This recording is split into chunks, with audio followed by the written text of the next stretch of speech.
وَإِذَا جَاءَهُمْ أَمْرٌ مِّنَ الْأَمْنِ أَوِ الْخَوْفِ أَذَاعُوا بِهِ وَلَوْ رَدُّوهُ إِلَى الرَّسُولِ وَإِلَى أُولِي الْأَمْرِ مِنْهُمْ لَعَلِمَهُ الَّذِينَ يَسْتَنبِطُونَهُ مِنْهُمْ وَلَوْلَا فَضْلُ اللَّهِ عَلَيْكُمْ وَرَحْمَتُهُ لَاتَّبَعْتُمُ الشَّيْطَانَ إِلَّا قَلِيلًا۔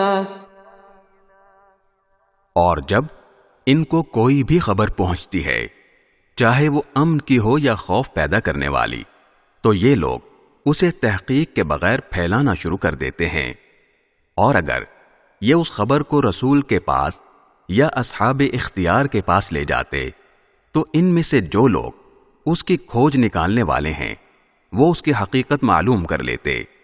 اور مسلمانوں، اگر اللہ کا فضل اور اس کی رحمت تم پر نہ ہوتی تو تھوڑے سے لوگوں کو چھوڑ کر باقی سب شیطان کے پیچھے لگ جاتے۔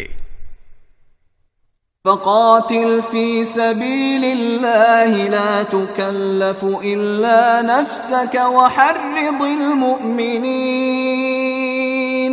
عَسَى اللَّهُ أَن يَكُفَّ بَأْسَ الَّذِينَ كَفَرُوا وَاللَّهُ أَشَدُّ بَأْسًا وَأَشَدُّ تَنكِيلًا۔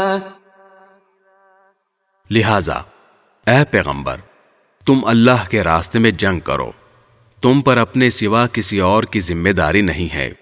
ہاں، مومنوں کو ترغیب دیتے رہو، کچھ بعید نہیں کہ اللہ کافروں کی جنگ کا زور توڑ دے، اور اللہ کا زور سب سے زیادہ زبردست ہے اور اس کی سزا بڑی سخت۔